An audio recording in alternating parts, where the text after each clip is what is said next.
Alors bonjour tout le monde. Ce matin c'est le dernier de la saison, puisque après c'est juillet-août, il sera fermé. Mais on va parler cette semaine donc de notre parashat Shlach. La parashat Shlach nous parle des... Ouais, Shlach Lecha. La parashat Shlach nous parle des explorateurs. On a donc l'histoire que le peuple juif arrive devant la terre d'Israël. Et on voit que le peuple juif va demander à Moshe la permission d'envoyer des explorateurs pour aller voir le pays. Et lorsqu'ils vont revenir, eh bien, il y en a 10 sur 12 qui vont dire ça vaut pas le coup d'aller en Israël. Et 2 par contre, qui vont dire si, il faut y aller, il n'y a pas de problème, ne vous inquiétez pas, Dieu a toujours été avec nous, vous pouvez lui faire confiance, il n'y a pas de problème. Kalev et Yoshua. Alors ça c'est l'histoire en règle générale. Mais on va essayer de voir aujourd'hui une question. Pourquoi est-ce que Moshe a envoyé les explorateurs? Est-ce que c'était quelque chose d'obligatoire? Est-ce qu'il a eu la permission de Dieu? Est-ce que c'était une bonne idée? On voit bien qu'en fin de compte, c'était pas une bonne idée, puisqu'ils sont revenus, ils n'ont pas fait ça comme il faut. Donc, est-ce que ça valait vraiment le coup d'envoyer ces explorateurs? Sur ça, on va d'abord raconter comment est-ce que un dirigeant du peuple juif fonctionne. Vous savez, il y avait une fois un groupe de jeunes Français qui sont partis en Amérique chez le rabbi de Lubavitch. Et il y en a un qui est passé devant le rabbi. Le rabbi, après, etc., c'était le moment où il donnait des bouteilles de vodka pour ceux qui partaient continuer de diriger leur communauté Lubavitch à travers le monde. Et puis il y a un jeune de ce groupe français qui n'a pas compris. Il pensait que le rabbi distribuait des bouteilles, donc il était sur le chemin, il s'est mis dans la file, et le rabbi le voit et il lui donne la bouteille et il lui dit ça, ce sera pour le mariage. Et là il commence à trembler parce qu'il est déjà marié. C'est quoi l'histoire? C'est quoi le plan?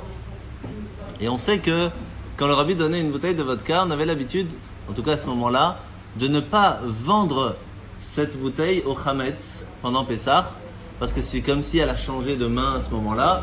Donc vraiment de la boire avant. Et c'est pour cela que souvent, à l'anniversaire du rabbi qui était le Yud Aleph Nissan, donc quelques jours avant Pessah, eh bien ceux qui avaient reçu des bouteilles qu'ils n'avaient pas encore utilisées, eh bien les amenaient à ce Farbringen, à cette fête, pour pouvoir les boire et faire les chayes.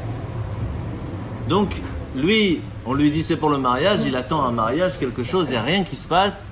Arrive quelques jours avant Pessah, on lui dit bah tu amènes ce soir, c'est Yud Aleph Nissan, c'est l'anniversaire du rabbi, tu amènes la bouteille. Il dit ok, mais il va pas dans le grand, il va se dire tu sais quoi, je vais au moins faire plaisir à des personnes qui n'ont pas tellement l'habitude. Il va aller dans une petite synagogue où là-bas il n'y avait pas énormément de monde, mais ça va faire plaisir à ceux qui sont sur place. Il arrive là-bas, et qu'est-ce qu'il se rend compte? Qu'il y a quelqu'un qui est là en recherche, il ne sait pas ce qui se passe, il dit écoutez, on a un mariage d'un orphelin et une orpheline, etc., etc. On n'a même pas minyan pour faire le... Est-ce que vous pouvez venir mettre un peu d'ambiance, etc. Il dit plus que ça, sachez que le rabbi m'a donné une bouteille de vodka pour leur mariage. C'est-à-dire que c'était déjà prévu, plus de 9 mois avant, qu'est-ce qui s'était passé à ce moment-là. Donc on voit comment est-ce que le rabbi sait voir bien plus loin. Mais l'histoire ne s'arrête pas là. On voit que la fille, qui était elle-même une fille de parents qui avaient passé la Shoah, qui avaient tout lâché le judaïsme, avait pris sur elle de faire teshuva, de revenir à sa source, et donc elle voulait vraiment se marier avec quelqu'un qui faisait la Torah, les mitzvot. Elle a trouvé quelqu'un de bien de ce côté-là, mais elle avait toujours ses parents, la famille qui lui disait mais pourquoi, tu sais, nous on a vécu des choses, Dieu n'était pas là, etc. Et donc elle a demandé, elle disait Dieu, donne-moi un signe, Rabbi, donne-moi un signe, fais quelque chose qui me montrera que mon chemin est correct. Et ça même qu'elle a reçu la bouteille du Rabbi en fin de compte. 9 mois auparavant, déjà prévu pour ce jour-là, c'était vraiment son signe, elle a pu se marier vraiment avec l'esprit clair. Quand tu t'es marié, tu avais le kittel du rabbi, oui, bien sûr, rabbi. Bien sûr. Ah, vous vous rappelez? Oui, je me souviens. Ouais, j'avais même une partie de la kippa et tout. Ouais, bon, Donc on voit que, qu'est-ce qu'on apprend de cette histoire? En deux mots, un tzaddik, un juste, un dirigeant du peuple juif, un vrai, ne se trompe pas. Ne fait pas d'erreur. S'il a donné à tel moment pour... Il ne s'est pas trompé. Donc la question vient tout de suite. Comment est-il possible que Moshe Rabbeinu, le plus grand dirigeant du peuple juif de toute l'histoire, il a pu se tromper en envoyant ses explorateurs? Qui a fait que jusqu'à aujourd'hui, tous les jours du 9 Av, on pleure, qui pendant 40 ans ont fait rester le peuple juif dans le désert et ils sont tous restés là-bas? Comment est-il possible que cette erreur a été si grande alors que c'est Moshe Rabbeinu, le plus grand dirigeant du peuple juif, qui a pu la faire? Salut Gabriel, ça va? Hachem, installe-toi. Un jour, une année. Pardon? Un jour, une année. Quoi, Ils sont jour? restés 40 jours partis. 40 ans, faut le dire. Ils sont restés 40 jours partis. Quand ils sont revenus, pour chaque jour que vous êtes partis, Ah oui, oui, c'est ça. Oui. vous aurez une année. Une année que vous allez rester rester dedans, exactement. Une année dans le désert. Alors, quel a été vraiment l'impact de l'envoi des explorateurs en Israël? Le premier impact, eh bien, c'est que il y a eu un changement total de la vision de ces personnes. Quand ils sont sortis d'Égypte, ils ont reçu la Torah, ils ont reçu la manne, ils ont reçu la protection de Dieu. C'était des gens qui, pour nous, on est loin de ça. C'est-à-dire qu'ils se sont travaillés, ils ont vécu avec Dieu, ils ont vu Dieu. C'est des gens qui, pour nous, on n'arrive même pas à la cheville, même si on essaye. Et en une seconde, tout a changé. Ce sont devenus des parias, entre guillemets, qui n'ont pas eu le mérite de rentrer en Israël et qui ont dû mourir dans le désert. Tous. Tous. On va voir si tous ou pas. Dieu. Donc on voit que, comment c'est possible que c'est une erreur phénoménale. Changer plus de 3 millions de personnes, du jour au lendemain, paf, c'est énorme. C'est énorme. Chez lui, 600 000, un peu plus. 600 000, c'est juste les hommes de 20 ans à 60 ans, on va en parler aussi. C'est ça. Après, et c'est 605 550. Hamcha, hamcha. Alors, on a la deuxième chose, c'est que... Hey Ruben, comment tu vas? Ça va? Ta chère? Bonjour. Comment ça va? Santé. Bonjour, bon appétit. Merci. Installez-vous, hein, profitez. La deuxième chose, c'est que Moshe lui-même a reçu un impact très grave de ce problème des explorateurs. Parce que comme toute sa génération est morte dans le désert, lui aussi, il n'a pas pu rentrer en Israël et est enterré dans le désert. Donc on voit que même Moshe lui-même, on a perdu quelque chose. Donc comment est-il possible que Moshe a pu se tromper d'envoyer les explorateurs? Et la troisième chose qui est encore pire, c'est que jusqu'à aujourd'hui, on y pleure. Parce que tous les ans, à Tisha B'Av, le 9 Av, on a les 9 jours, etc. etc. Donc c'est des moments très tristes qui jusqu'à aujourd'hui nous ont fait perdre les deux temples et l'Inquisition, etc. Je ne rentre pas dans le détail. Donc, comment est-il possible qu'une erreur si grande ait pu être faite par Moshe? Alors vous savez que... Tout va bien? Vous savez une chose très intéressante, c'est que généralement parlant, mets la table, attache la table, comme ça tu t'installes. Généralement parlant, un juif peut faire tous les mitzvot. Il peut faire sa bar mitzvah, il peut mettre ses tefillin, il peut faire un sefer Torah. Il peut, c'est pas tout le monde, même en général il fait sa bar mitzvah, il va se marier, il va mettre ses tefillin, généralement bon. Mais par contre, on voit que pas tous les juifs vont avoir la possibilité d'aller une fois dans leur vie en Israël et encore moins s'y installer. Comment c'est possible? Alors que tout le but pour qu'on a reçu la Torah, c'est pour en fin de compte arriver en Israël. Et la réponse se trouve dans notre paracha. Quand on a reçu la Torah, c'était avec joie, avec préparation, etc. Quand on arrivait devant la terre d'Israël, il y a eu des doutes, il y a eu des pleurs. Tout ce qui est venu avec joie, c'est gardé jusqu'à aujourd'hui. Mais quand quelqu'un veut aller s'installer en Israël, il a les mêmes doutes qui ressortent. Salut. Ça va? C'est la qui check, tout va bien? Bonjour. Bonjour. Maman, elle est. Et donc on voit vraiment que cette paracha est une paracha très difficile à comprendre quand on regarde. Bonjour, salut.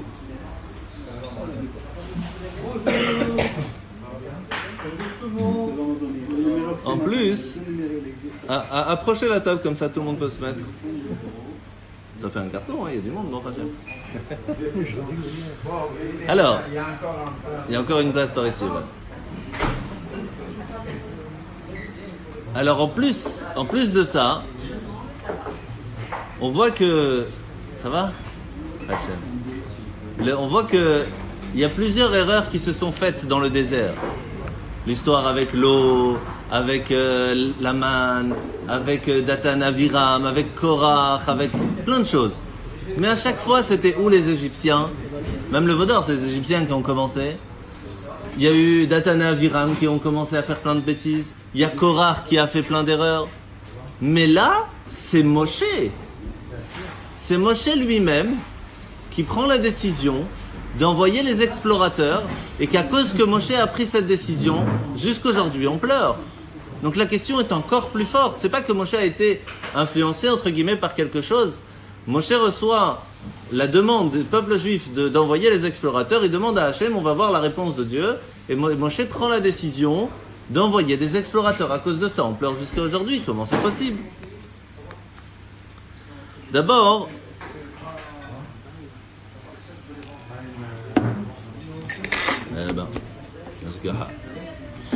on va essayer de comprendre. Super. D'abord, on va essayer de comprendre pourquoi ils sont partis. Ouais, ça avait fait chaud. Pourquoi ils sont partis? Pourquoi les explorateurs sont partis? Qu'est-ce qu'ils devaient faire en Israël? Est-ce qu'on a une idée? Est-ce que la Torah nous dit pourquoi ils sont partis en Israël, les explorateurs? La raison n'est pas si claire. Parce que lorsque Hachem vient nous dire, il vient dire au peuple juif, à Moshe, voyez, regardez la terre d'Israël que je vous ai promis, qui c'est en héritage, elle est devant vous, c'est pour vous. Qu'est-ce qu'on voit à ce moment-là? Le peuple juif, il a comme un doute. Est-ce que c'est bien? Est-ce que c'est pas bien? C'est pas le mot Israël. Non, bien sûr, non mais c'est Canaan, mais ça change pas, c'est la terre.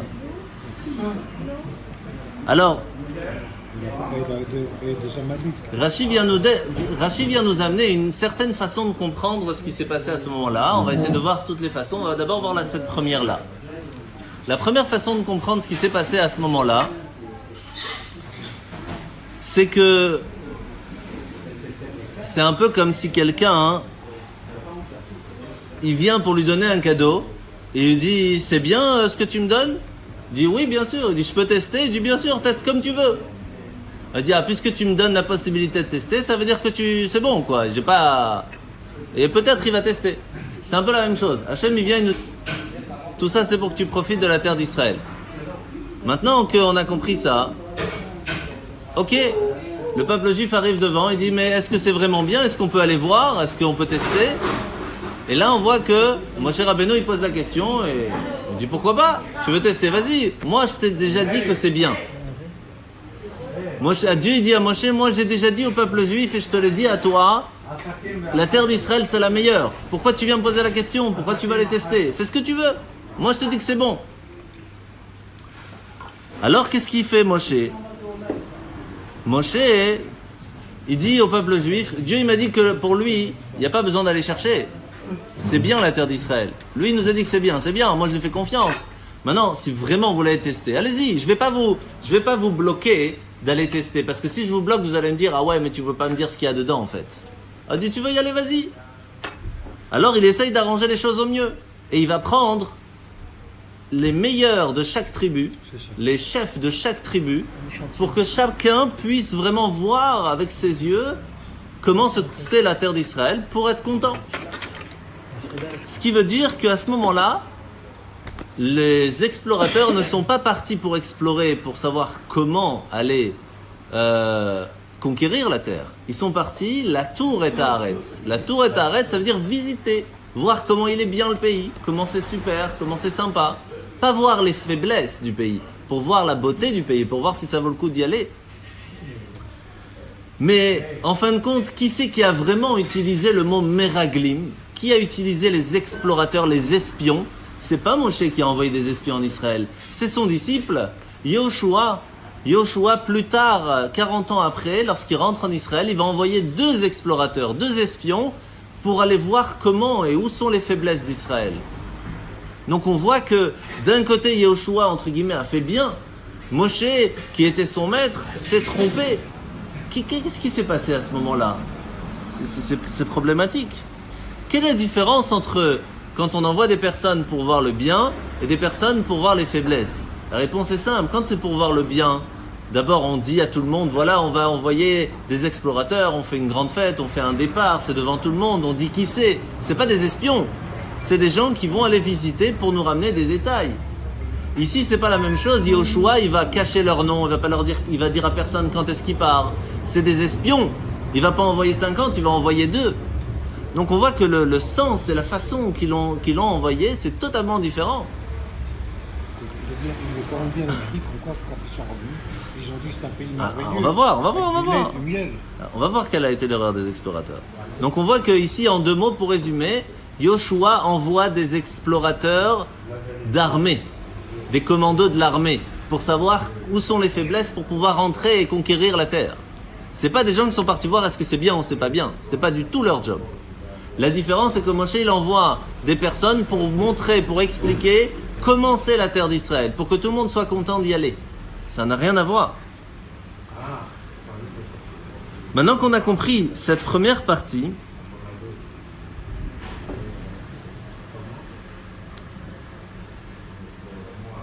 est-ce que c'est bien d'avoir fait ça, d'avoir envoyé des personnes pour visiter? On vient d'expliquer que la façon de voir de Rashi, elle n'est pas si mal en soi. Quand quelqu'un veut aller conquérir un pays, d'abord on envoie des gens pour voir si ça vaut le coup, est-ce que ça sert d'aller là-bas ou pas. Et après on envoie les espions pour aller voir comment faire. Ça veut dire qu'en fait c'est en étapes. Donc la façon que Moshe a envoyé des explorateurs pour voir comment est la terre, en soi c'est une étape même normale. Donc comment ça se fait qu'on a été puni pour ça? Je me demande bien. Regarde si Qu'est-ce qui va se passer? Je vais tout vous dire, vous inquiétez pas. Si Qu'est-ce qui va se passer à ce moment-là?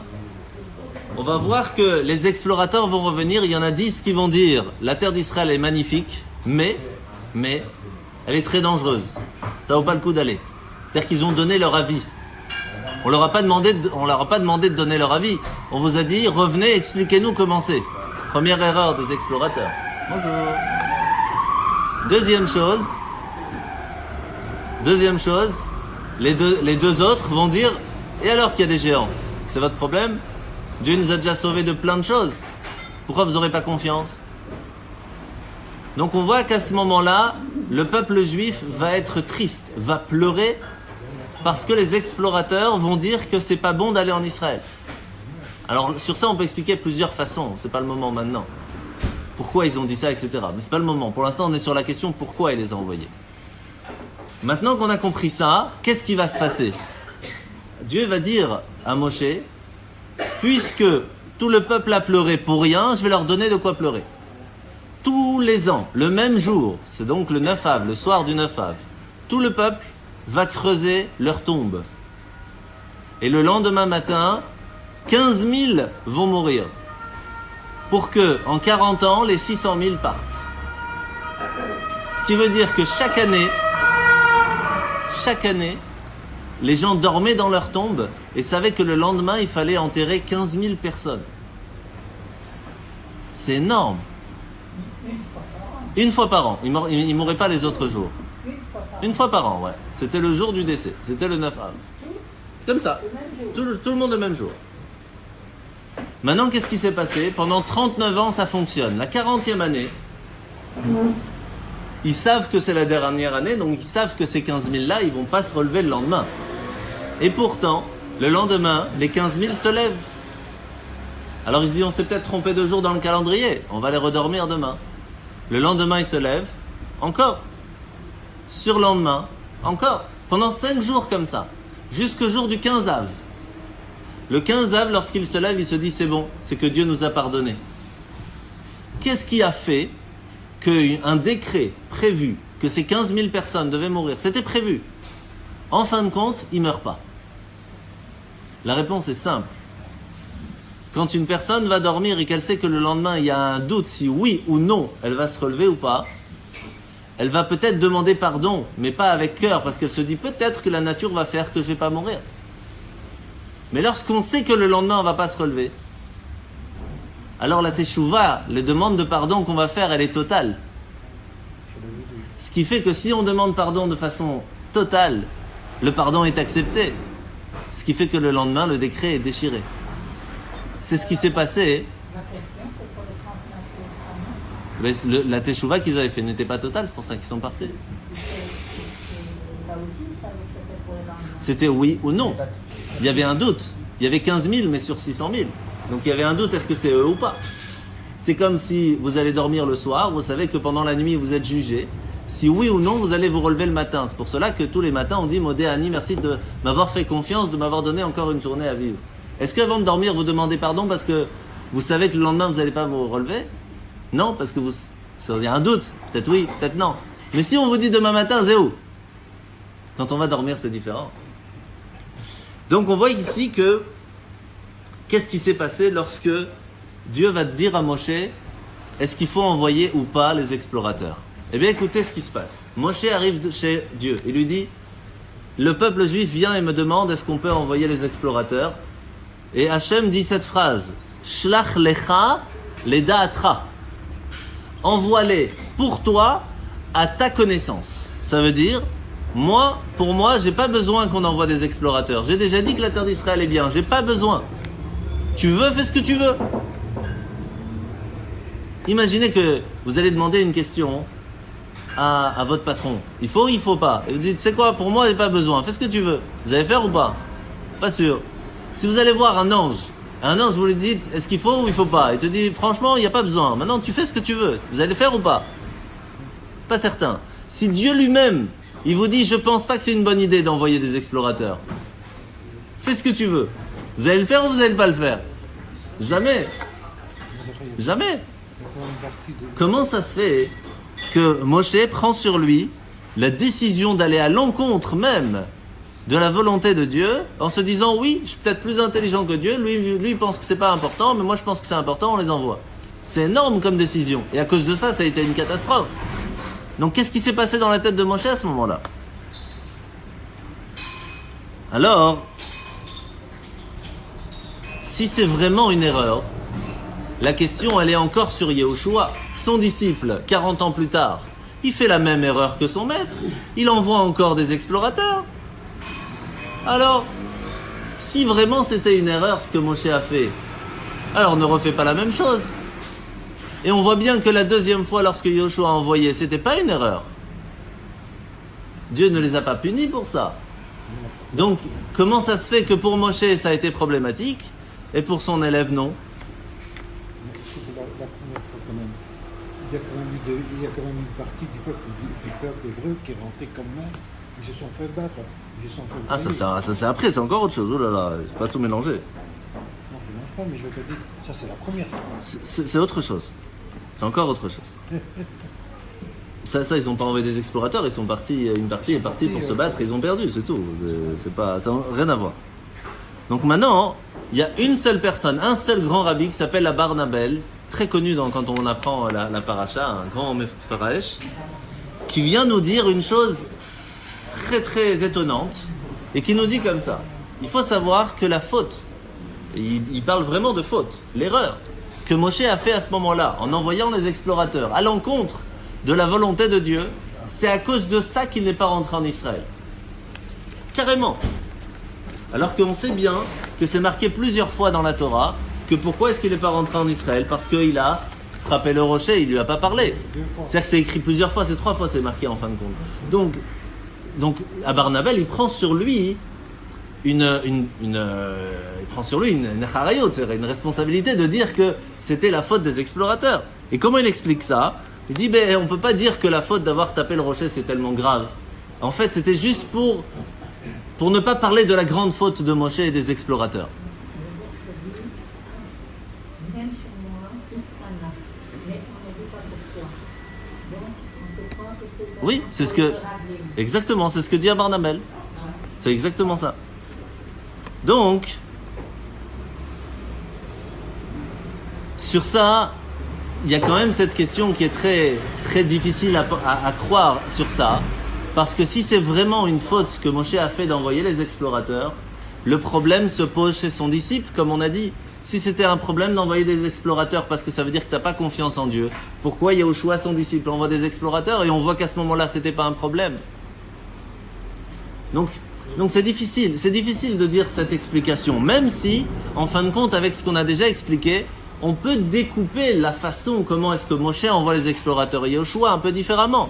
Parce que Moshe envoie quand même des explorateurs pour aller voir le bien du pays, et ils reviennent et ils parlent du mal.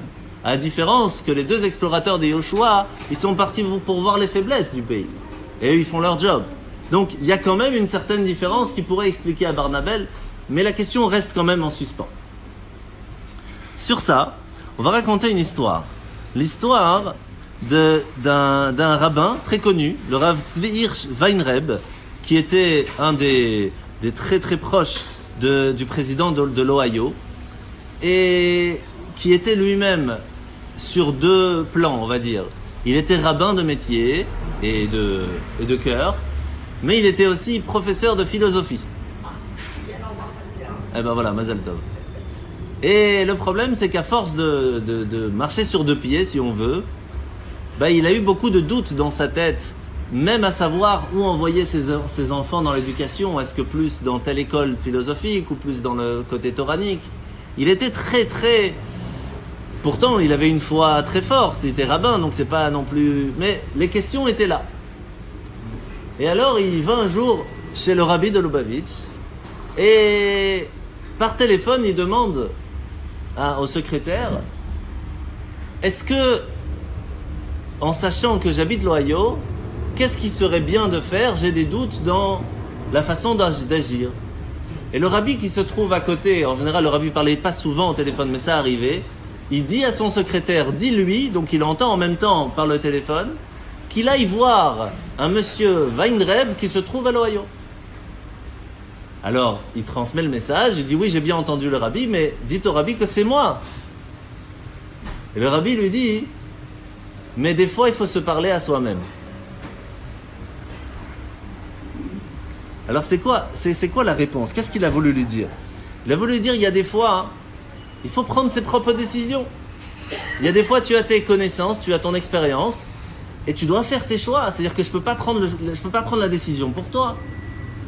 Qui que je sois, il y a des fois, il faut prendre sa décision. Ça peut être pour le mariage, ça peut être pour beaucoup de choses. On peut conseiller, mais la décision finale t'appartient. Pourquoi c'est important de raconter cette histoire? Parce que on voit que lorsque Hachem a créé le monde, il a mis Adam Arishon, Adam et Ève. La première chose qu'il fait, c'est qu'il lui dit, tu sais, j'ai créé tout ça à manger, mais il y en a un, il ne faut pas que tu manges. Pourquoi tu lui mets un aliment qu'il ne peut pas manger? Parce que Dieu attend que Adam et Ève prennent leur décision de faire ou de ne pas faire. C'est le but de la création. C'est pas de vivre comme un robot. Le but de la création, c'est de te dire, je t'ai créé avec un certain libre arbitre. Maintenant, tu as assez grandi, tu es assez mûr pour prendre tes décisions. Sache que ça, tu peux manger, ça, tu ne peux pas manger. Tu es mûr maintenant, fais ce qu'il faut. C'est ce qui se passe à la bar mitzvah, c'est ce qui se passe quand on a 20 ans. On évolue, on mûrit, on te dit, ça y est, tu dois prendre tes responsabilités. Ce qui veut dire que, en fin de compte, Hachem n'a pas créé un monde pour lui, il a créé un monde pour nous. Pour que nous, on puisse faire une place pour lui dans le monde. Et pour cela, il nous donne un libre arbitre. Large ou pas large, c'est encore une autre question. Mais on a un certain libre arbitre qui nous donne la possibilité de faire ou de ne pas faire. Et c'est ça qui va nous grandir. La preuve, regardez la preuve. Quand on parle de la création du monde, il y a combien de versets? Il n'y a pas grand-chose, hein? Il y a 26 versets pour la création du monde. Ah. Par contre, quand on parle de la construction du Mishkan, du tabernacle qui vient pour réparer la faute du veau d'or et de pouvoir agir dans le monde avec les sacrifices et de prendre des animaux, faire une bénédiction, etc., etc., là, il y a 2 parachutes, 3 parachutes, 5 parachutes, ça n'arrête pas, ça répète et ça répète et ça répète. Combien on va répéter? Pourquoi? Parce que le but de pourquoi Dieu a créé le monde, c'est pas pour la création. Le but, c'est parce qu'on doit prendre le monde, on doit le raffiner, on doit le travailler, on doit faire la bénédiction pour ça. On doit prendre nos décisions avec notre libre arbitre de faire ce qu'il faut ou pas. Si on ne le fait pas bien... Si on ne fait pas bien, c'est pire, bien sûr. La punition est terrible. Ah oui, mais parce que c'est ça le but de tout le pourquoi on est venu sur Terre. Donc en fait, on comprend maintenant qu'est-ce qui s'est passé dans la discussion entre Moshe et Dieu. Dieu vient voir Moshe et lui dit « Vas-y, prends ta décision. Pour moi, j'ai pas besoin d'envoyer des explorateurs. Moi, je sais très bien que la terre d'Israël est bien. Shlach lecha ledaatra, envoie-les pour toi, par ta décision. » En fait, à ce moment-là, Moshe était très fier de cette réponse. C'est parce que Dieu était en train de lui dire « Sache que le peuple d'Israël est mûr après avoir reçu la Torah. Vous êtes devant la terre d'Israël. À partir de maintenant, vous devez prendre vos décisions. Bien ou pas bien, il y a un certain moment, vous devez grandir. Ça y est, je vais arrêter de te dire ce qu'il faut faire exactement. Prends ta décision. Bouge. Fais ce qu'il faut. » Et il est fier, Moshe. Et qu'est-ce qu'il fait? Il prend la décision. Oui, on va envoyer des explorateurs. On va montrer au peuple juif que la terre d'Israël qu'Hachem nous donne, c'est bien. Et pour ça, je vais choisir les meilleurs, pour être sûr que tout va bien aller. Et il prend les meilleurs de chaque tribu. Et pourquoi il prend chacun de chaque tribu? Parce que ce qui est bon pour l'un n'est pas spécialement bon pour l'autre. C'est pour cela qu'il prend de chaque tribu, pour que chacun puisse dire « Je suis parti voir pour notre tribu ». Nous, par exemple, Zvouloun qui travaille dans les bateaux, dans le commerce, il fallait qu'il y ait une partie avec la mer, sinon ça n'allait pas pour eux, etc., etc. Donc, il est parti, il a envoyé pour chacun, pour que chacun puisse venir et dire on a pris la décision, on a envoyé, et en fin de compte, ça s'est bien passé. Mais malheureusement, ça s'est pas bien passé. C'est ça le problème.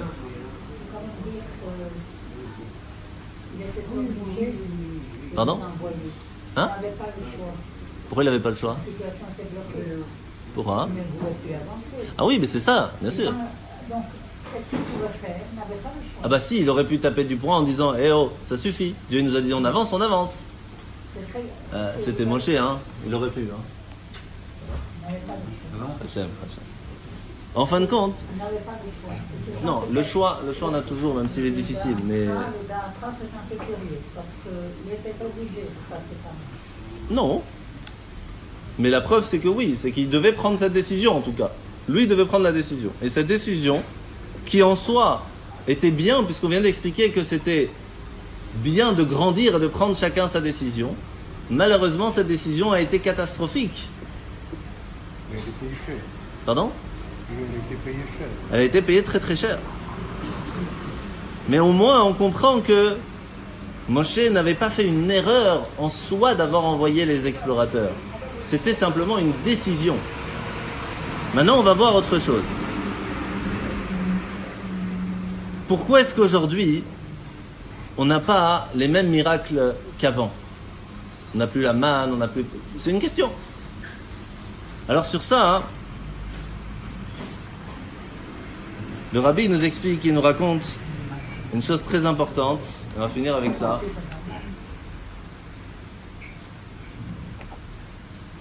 Que il y avait une histoire, qu'il y avait une personne qui, malheureusement, sa femme n'était plus présente à l'accouchement, elle est partie au moment de l'accouchement, et il ne savait pas quoi faire pour donner à manger à son enfant. Il a prié à Hachem et il a réussi à avoir du lait, alors que c'était un homme.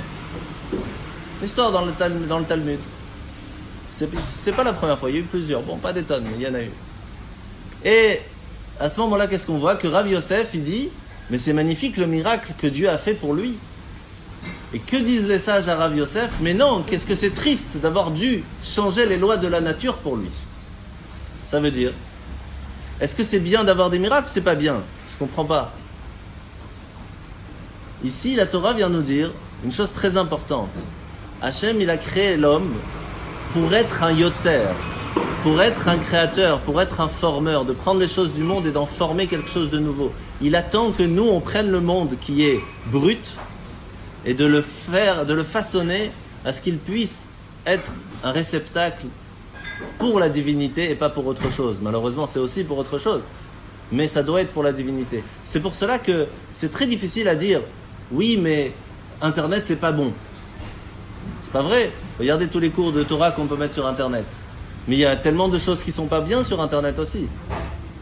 Donc, est-ce que Internet n'est pas bon? Non. C'est pas Internet qui est pas bon. C'est le choix et la possibilité de façonner ce qu'on a réussi à avoir aujourd'hui pour le bien ou pas. Ce qui veut dire qu'Hachem, il nous donne à nous, chaque année de plus en plus, une certaine avancée pour nous donner la possibilité d'évoluer, de faire une place pour Dieu dans le monde. Mais il nous dit choisis de faire le bien. Ce qui veut dire qu'il nous dit ça y est, si j'ai ouvert aujourd'hui la possibilité de l'internet, c'est que les gens sont mûrs pour savoir gérer ça ou pas. Et si tu penses que tu ne l'es pas, alors bloque-toi. Mets un protecteur. Ça existe aussi. Protection enfant, protection moins de 18, etc. Et ça vaut le coup des fois de mettre. Pour être sûr que les problèmes ne puissent pas arriver. Et tout le reste est ouvert. Ça veut dire qu'on a chacun la possibilité de faire le bien ou pas. Maintenant qu'on a compris ça, on voit quelque chose d'assez intéressant, c'est que le Rabbi de Lubavitch nous a quittés physiquement le 3 Tammuz, le Gimel Tammuz, et ça arrive bientôt. Vous savez que c'est le 3 juillet cette année, c'est Shabbat. Et 3 juillet, non, enfin, c'est pas le 3 juillet. C'est bientôt, c'est Shabbat. Et donc, on voit que avant que le Rabbi parte physiquement, il y avait déjà beaucoup d'envoyés du Rabbi, beaucoup d'explorateurs, si on veut, des shluchim, des shaliach. Mais après la disparition du Rabbi, il y a 3 fois plus que ce qu'il y avait avant. Comment vous expliquez ça?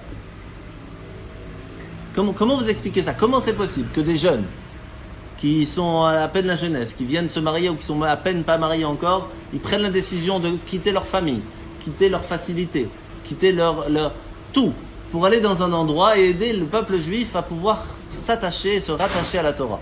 Comment vous expliquez ça alors qu'on ne voit plus le Rabbi, on ne peut plus lui poser des questions?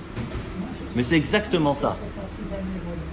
Je peux vous assurer que ce n'est pas évident tous les jours. Et ben, la réponse, elle est que le Rabbi, il ne nous a pas simplement donné quelque chose, il nous a formés, il nous a fait grandir, il nous a fait mûrir, qu'aujourd'hui, grâce à lui, on a la possibilité, même encore nous et nos enfants, de les former, de les faire grandir et mûrir, de savoir ce qui est bon pour nous et pour le peuple. Ça, c'est un vrai dirigeant, vous comprenez? Ça, c'est le Moshe Rabbeinu de la génération. Et le but en fin de compte, c'est quoi? C'est de savoir qu'il y a des fois, oui, on va être envoyé dans un certain endroit, et il faut savoir pourquoi on va, et comment on va, et pourquoi, et avec quoi, et comment on va en parler. C'est ça la question. C'est pour cela que quand Moshe il envoie des explorateurs, il leur dit « Vous allez aller là-bas pour aller voir le bien ». Ils retournent, ils ne voient pas le bien. Yoshua, il envoie des explorateurs et ils reviennent en disant il y avait plein de choses magnifiques, mais il y avait telle et telle faiblesse qu'on va pouvoir utiliser pour conquérir. C'est-à-dire que tout va dépendre de notre vue. C'est ça qui va tout changer. Est-ce qu'on peut dire qu'une est bon et l'autre n'est pas bon? Non, c'est juste qu'il y a des points de vue différents, mais c'est à nous de savoir comment on va le faire. Vous savez, il y a une fois, 2 personnes qui sont allées voir le Rabbi, qui les 2 venaient d'Odessa. Je crois qu'on les a racontés la semaine dernière. La première dit au Rabbi, le Rabbi pose la question, comment c'est à Odessa? Il dit, franchement magnifique, on a une bonne école juive, on a une belle communauté, etc., etc. Le Rabbi lui donne 10 roubles, il dit, voilà, ce sera pour les gens là-bas. Il y a la deuxième personne qui passe juste après, il dit, comment c'est à Odessa? Il dit, voilà, c'est un peu cata, l'éducation n'est pas encore top, et il y a plein de soucis encore. Le Rabbi lui donne 1 rouble. Alors après, les 2 discutent, et pourquoi moi 10 et toi 1? Il y a un chassid à côté, il dit, mais c'est normal, est-ce que tu penses que le Rabbi a besoin de tes connaissances pour savoir comment c'est à Odessa? Il sait exactement comment ça se passe là-bas.